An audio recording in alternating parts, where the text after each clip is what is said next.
রমজান মাস উপলক্ষে যখন সারা দেশে মানুষের সবার প্রতি সরকার অনুরোধ জানাচ্ছে যে কোনোভাবেই নিত্য প্রয়োজনীয় দ্রব্যের দাম যেন বাড়ানো না হয়। মোহাম্মদ আলী ভুট্টো তিনি যে ব্যবসায়ীদের নিয়ে যে মত সৃষ্টি করেছেন, সেখানে জব্বার সাহেবের কার্যক্রমকে বাধাগ্রস্ত করেছেন, সরকারি কার্যক্রমকে বাধাগ্রস্ত করেছেন।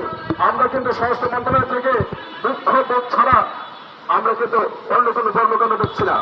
আমরা চাই জব্বার সাহেবের প্রতি যে উদ্যোক্তাপূর্ণ আচরণ করেছেন, এই ভুট্টো সাহেবকে আইনে আওতায় এনে দৃষ্টান্তমূলক শাস্তি দেওয়া হোক।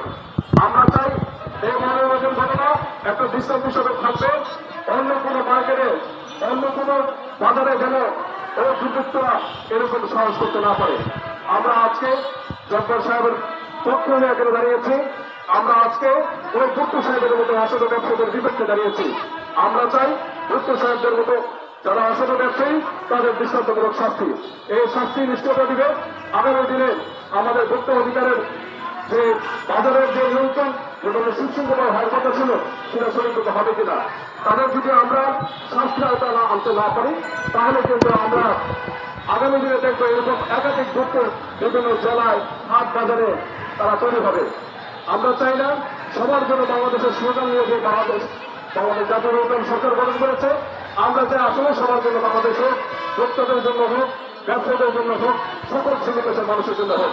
কিন্তু দুঃখের বিষয় চতুর্থ রমজান মাস উপলক্ষে যখন সারা দেশে মানুষের সবার প্রতি সরকার অনুরোধ জানাচ্ছে যে কোনোভাবেই নিত্য প্রয়োজনীয় দ্রব্যের দাম যেন বাড়ানো না হয়, কিন্তু মৌলবাজারের ওই সিন্ডিকেট আবারও তারা প্রমাণ করেছে তারা সব কিছুর মধ্যে সকল আইনের মধ্যে তারা আইনকে প্রয়োগ করে আইনের প্রতি বিজ্ঞান প্রদর্শন করে এই 75 টাকার ছোলা তারা 80 টাকা বিক্রি করছে।